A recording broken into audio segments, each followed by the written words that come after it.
All right, with a good friend, Tyler Dunne, who's been doing this a long time, talking football. He's done a podcast and still does it on a regular basis. He's written books, the whole thing. He's covered multiple teams in the NFL throughout his 15-year career, welcoming soon a new young one to the now soon-to-be expanded Dunne family. Congratulations on that, and happy holidays, Tyler. Thanks for being here. Tyler Dunne from GoLongTD.com and the Go Long podcast. Good to see you, brother. Thanks for doing this.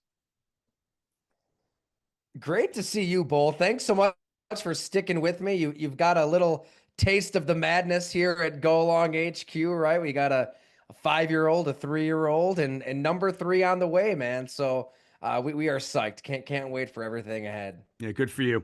Obviously, a lot to talk about. And look, elephant in the room for you personally. I mean, you did some reporting with the Sean McDermott stuff last year, and there was fire. And look, that happens in our profession, right? You do reporting. Some people like it, some people don't, right?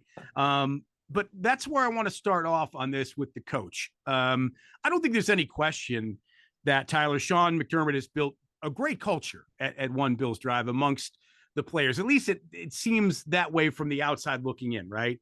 It seems like there's a love affair. Everybody loves each other. Everybody's going to their events. Everybody's hanging out away from football. And that's all well and good. But I think my concern here is that, and it's been brought up a lot in the last couple of years, is the fact that, unfortunately, when it comes to Bill's losses, his decisions are part of the talking points in media, whether it's social media or radio, TV, newspaper, whatever the case may be, right? And that's, if you're a head coach, that's the one thing you don't want to have happen, right? Is for your name to be talked about in teams' losses. And sadly, it keeps on happening over and over again. And I went and did a little research. So since 2019, the Bills have lost 32 games. That includes regular season and playoffs. 25 of them were one-score games. And I don't know the number. I'd have to do added research to find this out. But in those 25 games, I'd be very curious to find out, again, if Sean McDermott's name was brought up in postgame based on the way he used a timeout, or based on the way he accepted or didn't take a penalty, or based on the way he used a challenge. And so I'm concerned. There was a poll taken on WGR this week where the question was, how confident are you that the Bills can win a Super Bowl with Sean McDermott blunder at air quotes, blunder after blunder after blunder in tight, seemingly, I mean, they're all important in the NFL, but important games. So kind of, what are your thoughts on all of this? I've done a lot of talking, but I'm going to hand it off to you, and bad pun, but hand it off to you and have you go from there and give us your take on this. Right. So yeah, at the time of that series at Go Long, the McDermott problem, the Bills were 6-6 on the heels of a loss that you're describing, right? One that you can just throw a nickname on, the Philly kneel, taking a knee when you've got Josh Allen. And I think that's that the impetus for all of this kind of thinking that you're getting into, Bull, is you've got this all galaxy quarterback. Josh Allen is the MVP this season. He's had MVP months throughout his career. And when you've got a player like that, you should be getting to conference championship games year in and year out. They've been to one, right? And it's because late in the game, they get tight and teams take on the personality of their coach. So, yeah, I think there is a connection to everything that we do see at the ends of these games. And look, when I'm reporting on these, we could spend hours talking about the reporting process, but I'm going to talk to as many people as I possibly can. Players, coaches, scouts, people in the building who have passed through year after year after year to just learn as much as I can. And there was a lot of positive stuff in there. That seems to be what people tend to forget. Several players on the record saying how much they enjoyed playing for Sean McDermott. There were a lot of coaches who did not have pleasant experiences working with this head coach. And there were coaches and players who saw that dynamic of coach gets tight, they get tight. And it's not a coincidence at the end of these games. So that's when they're 6-6. Well, and there's an intense curiosity to figure out why the Bills are in this position. They go on the run, right? They go on this run. Sure. And I'll say this, Sean McDermott's done a fantastic job coaching this year. I feel like he has been aggressive. He has coached with belief. And most importantly, he has coach with Josh Allen at the forefront of his mind. That 4th-and-2 moment against Kansas City, to me, was such a seminal moment for Sean McDermott. Yeah, you can kick a field goal. Yeah, you can go up by 5. But you're playing Patrick Mahomes. You're playing Andy Reid. You're playing the Kansas City Chiefs.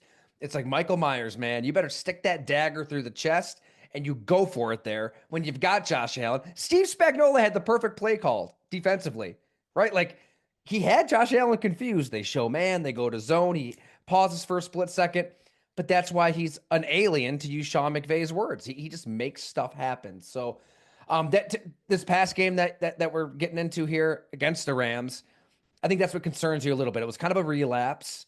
It was kind of a fever dream, right? Like, oh man, I thought the coach was past that.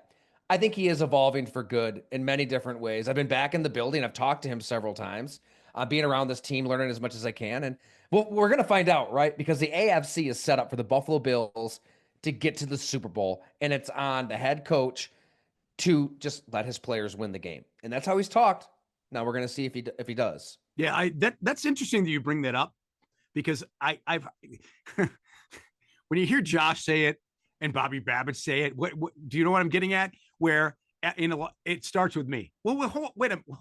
Who does it start with, right? Josh says it starts with me. Bobby Babbitt starts with me. McDermott starts with me. Well, I'm confused.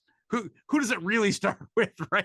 I mean, it starts with Sean, obviously. Starts with the head coach. Right. So, I mean, for Josh Allen to say, after having a historic 6-touchdown game, that's on me. No, it's not. It's really not. No, you did what you needed to do to win the game. We all know the stat by now that 256 games -0 with 42 points and no takeaways. I mean, come on. Again, a record that you don't want to have if you're the Bills. Josh, you did plenty. You're good. Okay. But I just thought that phrase gets sort of overused sometimes by coaches and players, right? I get it. McDermott talks and speaks of, you're the 111th, right? If you're an offensive player or a defensive player, so you got to do your job, right? But in terms of being a leader, it does come down to the head coach. So I thought that was kind of interesting. So let's get more into the team itself and the Ram game, and then looking forward to the Lions game. So the Ram game, obviously, the defense, I mean, I feel like, and you could argue a lot of different ways about this, where Kyren Williams and Blake Corum were, if you look at their stats, they were taken care of, right? They averaged, I think, under 4 yards a carry, if I'm not mistaken, which for the Bills' run defense, which has been much maligned, is terrific. Kyren Williams is an incredible talent. But still, that being said, 3 things happened defensively in my book for the Bills that we don't see typically happen all at the same time. 1, no pass rush. 2, lack of Matt Milano. And 3, because there was no pass rush, it really hurt the secondary. What do you make of what I've just said? I like what you said about the run defense, because, yeah, if you look at the box score, I'm with you. It's like, okay, they kind of kept this Rams offense, this running game in check. But I think that Sean McVay is looking at that as, okay, I want to keep Josh Allen off the field as much as possible. And you can see why Josh Allen just had more fantasy points than anybody ever. Right. What's it been, like 40, 50 years that they go back with that kind of scoring system? But the beauty of Sean McVay's offense is, if he can get that stretch play working, if he can keep you honest just enough, you can sow a little hesitation into the brains of those linebackers to open up the bootlegs, open up the play action. And Matt Stafford on those 7-step drops, 9-step drops. I mean, they got into rhythm offensively because of those 40+ carries, whatever they had. Like, they did just enough. So Matt Milano had to think just a little more, and maybe it's Puka Nacua slipping behind you, or Cooper Kupp, and they were picking on Rasul Douglas a ton. It's crazy. I had a flashback to 2021. Matt Stafford, first year with the Rams. Rasul Douglas is in Green Bay, picks Stafford off, a pick 6, touchdown. They blow him out. I'm thinking in that moment, like Stafford's done. Like this is the same old Stafford we saw in Detroit. He's going to put up numbers. He's always going to choke in the fourth quarter. Well, I was wrong. He turns it on at the end of the year. They with the loaded roster, they reset. He brings them back to the playoffs the next year, and he's going to have him back in the playoffs this year. The guy is unbelievable. So he was cooking, and I do feel like the Bills defense was just completely on its heels, and maybe that's more concerning than we're all talking about the timeout, right? Like, and Tom Brady did in the moment, justifiably so. Like, give your team a chance because nobody recovers onside kicks anymore. What's most concerning to me is just the overall play of the defense against an elite quarterback, an elite offense, because this is what we've seen in the playoffs year in and year out against Mahomes and Joe Burrow and the Bengals. They just have no answers at all. And it's Sean McDermott. You talk about press conferences and comments after games. Like I said, he's mostly been saying all the right stuff all year, coaching the right way. This was kind of a relapse week for him. And it was a relapse moment in that press conference to, yeah, he mentioned the defense, he mentioned the special teams, and the offense has this historic day. I mean, Josh Allen being the AP frontrunner in defeat is, we put up a lot of points, I'm paraphrasing, but would have liked to have seen us work in the running backs a little bit more. I mean, to me, it was like Art in Christmas Vacation saying the little lights aren't twinkling. Like, that's really what it felt like. Like we're really going to criticize the offense in any way whatsoever after this game. It was a little ridiculous. I think he has to know when to lean into the shootout, like when to lean into the 40-something game, because your defense isn't going to stop anybody. It was that kind of game. You got to embrace it and manage a game through that lens. What do you see? I've said this a lot on this show. In terms of Greg Rousseau. I mean, I know people love Greg Rousseau, and you're into this way deeper than I am analytically. I just think, and Matt Oliver has kind of shown me the same thing this year. These guys are just so streaky, man. They're just not, for me, consistent enough in making plays on the quarterback, if nothing else. And I just don't know why that is. I mean, Rousseau is beefed up. He seemingly, through his growth process of being in the league as long as he has been is progressively ramped up, and yet he still hasn't become a dominant defensive end. And I'm still waiting to see it. Maybe I'm in the minority by saying this, but I need that guy to break out, and he's just not there yet. And I'd love to know what the issue is. Isn't it frustrating when there's a specimen, like a true physical specimen like Greg Rousseau? There's how many guys are built like him in the NFL? Whatever he is, like 6'5", 6'6", 260, 270, just shredded. You see somebody like that, and you just expect him to ascend to a TJ Watt, Myles Garrett, Max Julius Crosby kind of level, because he's built that way. Yeah, right. be a game wrecker. And there are those moments, like he does have those plays, and then he'll just kind of disappear. Ed Oliver will win them the game against the LA Chargers last year. I mean, they almost lost to Easton Stick in that run to the playoffs that they had. Ed Oliver wins them the game, but where's Ed Oliver in the playoffs? He's pushed around. Like, he can shoot a gap. He can maybe pressure quarterback here and there, man, against the run. My co-host, Jim Onis, so he was the director of personnel for the Bills. He was a co-host at Go Long here for a while on a pod. I thought his analogy for Ed Oliver was perfect. It's almost like a soccer goal. He kind of just on a penalty kick. Like, you're just picking a side with Ed Oliver. He's just kind of picking a side versus the run. Maybe he'll win. Maybe he'll lose. He's not big enough, not strong enough to just hold it, manhandle somebody, and dictate the action. So there's limitations there. There's a lot of good, right? He can penetrate. He can make a play. But you're going to see teams, Detroit this week, really try to take it to Buffalo on the ground. I would think that Ben Johnson is going to run at Oliver as much as he can. I mean, and in general, just run the ball as much as he can with Jahmyr Gibbs, David Montgomery, then work the play action. Well, and Penei Sewell he'll be up against Greg Rousseau. So, I mean, based on what we've seen, Penei Sewell, who is arguably one of the best tackles in the game, is going to have his way with Greg Rousseau. And we can't have that if we think we're going to win this football game. So let's fast forward. You talk shootout. I mean, arguably, when you look at these two offenses, statistically, they're almost the same. The quarterbacks clearly are not the same. And I would argue, and I think you would agree with me, that the skill players on Detroit are far better than the ones on Buffalo. I think their offensive lines are a push. The quarterback, we have the better quarterback. I think their run game's better. I think their receivers are better, all of them, wide out and tight end. So, but statistically, they're virtually the same. What do you make of this game? I think this is I hate to say it, but I feel like there's just no way the Bills win this game. But if they did, how would they do it? You mentioned Penei Sewell, and my mind went back to I sat down with him at the start of this whole rebuild in Detroit, and I'll never forget it. He said in passing, I would die on the field for my teammates.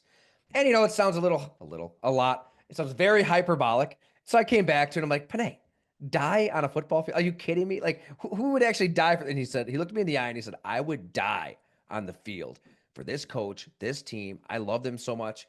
And he meant it. And I feel like that was the first pick that Brad Holmes and Dan Campbell made when they took this thing over and they tried to change everything in Detroit. And they have found as many guys wired like Penei Sewell as they possibly could. And they've done it through the draft. They've done it through veteran free agency. They've done it. Look at their team this year. What did Dan call them? The Northern Savages. They're picking up vets off the street. Tim Patrick, Allen Robinson, David Long Jr., Jamal Adams. This guys that can give them a dozen snaps. A lot of guys, when they sign guys to the practice squad, that's young players to develop. The Lions want vets who are ready to go, ready to rock, and want to run through that wall for Dan Campbell. So you're right. This is the best team in the league. This is a really tough place to play. They're on a mission this year. I think that it kind of comes back to the theme of this bowl. Like, the Bills have to embrace scoring a hell of a lot of points, letting Josh Allen dictate in every possible way, throwing, running, because I don't think they're going to stop the Lions. Unless you're turning the ball over, you steal a possession here or there. I have a hard time seeing the Bills just going into Detroit and physically stopping Ben Johnson's scheme. So just embrace it, man. Just embrace the shootout. Don't nitpick. I need James Cook to have X amount of carries and Ray Davis X amount of carries. Just throw it. They've got some holes in the secondary that you can take advantage of, Detroit, and you hope you have the ball last. And guess what? That's probably how you have to win a Super Bowl in today's NFL. And look, Goff doesn't get sacked a lot. He doesn't throw picks. I mean, he had the big game, the bad 5-pick game against the Texans, which they happened to win, which is insane. But that speaks to how good they are, right? But he doesn't throw picks. He's pretty safe with the football generally. So, it's going to have to be a miracle again. Hero ball performance from Josh Allen. I think you're exactly right if the Bills are going to win this football game. Lastly, I have to ask you this because you had a famously sort of professional with Aaron Rodgers, right? When you covered the Packers. I'm still blown away. And to me, the only thing I can figure out is that it comes down to either one of two things with the Jets, coaching and or injuries, because, man, they just were way too talented on both sides of the ball. And maybe they weren't as good on the offensive line as maybe some had thought. Maybe, some of those guys that they picked up were past their primes, whatever. But, gosh, they were so, in terms of skilled players and defensive players, so talented, and they stink. And I'd love to hear your take on why you think that is. Aaron Rodgers stinks. There's not a team in the NFL that should want him right now. He's done. He's done. Tom Brady broke everybody's brains. You're 39, 40, the body breaks down. And Aaron Rodgers swindled the New York Jets. I mean, kudos to him for convincing a team to take him on and basically name him the assistant general manager because you're acquiring the rotting corpse of Randall Cobb, just a terrible football player at this point. Who else they bring in? They're bringing in Nate Hackett, one of the worst coaches in football. I mean, what he did in Denver, historically atrocious stuff. Like, Sean Payton was right. I know he was breaking the quote unquote codes and everybody was worked up about it. It was awful. Like, so yeah, you get him a job. I mean, they did whatever he wanted. So you don't feel too bad for Woody Johnson and Joe Douglas and Robert Saleh and all these. You feel bad for the players, that young nucleus. I mean, they had a good young nucleus, to your point, Bull. Like, I was excited about the Jets at one point. Like, what can this team do Mm-hmm. with this young talent? You bring in Aaron Rodgers, man. He is poison, and he's going to, poison everybody that he's around. It's just inevitable because it's worth it when he's still talented, when he can still move. I covered him in Green Bay at his peak, man. When he got outside of the pocket and improvised and worked out that second reaction, because he did it often with Mike McCarthy and Matt LaFleur, it was a beautiful thing. Like if somebody blitzed, it was game over. He was going to find out where your hole in the defense was and make you pay. And now a blitz, I mean, he just can't get out. Like he can't get out of the pocket. He shrivels up. He's pressured. He's sacked. He's done. It doesn't matter if Devontae Adams is there. It doesn't matter if he gets the coach fired, the GM fired, whatever they do personnel wise. So yeah, I mean, it starts with Aaron Rodgers, and the Jets deserve all of this because all of the red flags were there.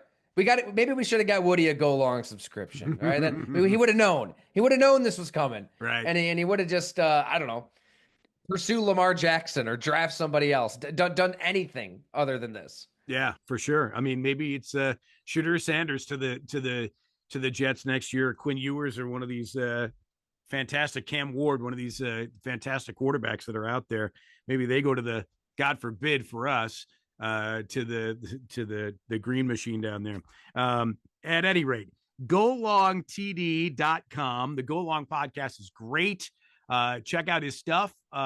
Subscription basis, correct? If you want it to be.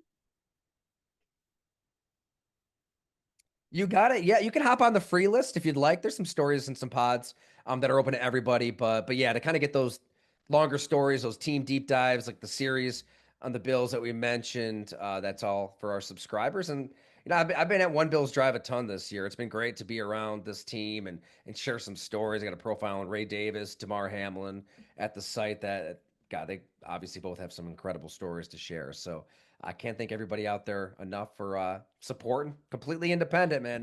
No ads, no sponsors. We're just powered by the people. Love it, man. Well, good luck with everything. Happy holidays, all the best to the fam. And I know you, man. You're juggling a lot right now, man. So good luck with it all. And I really appreciate you doing this as always. Hey, have a great Christmas, brother. Thanks so much for having me. You too, man.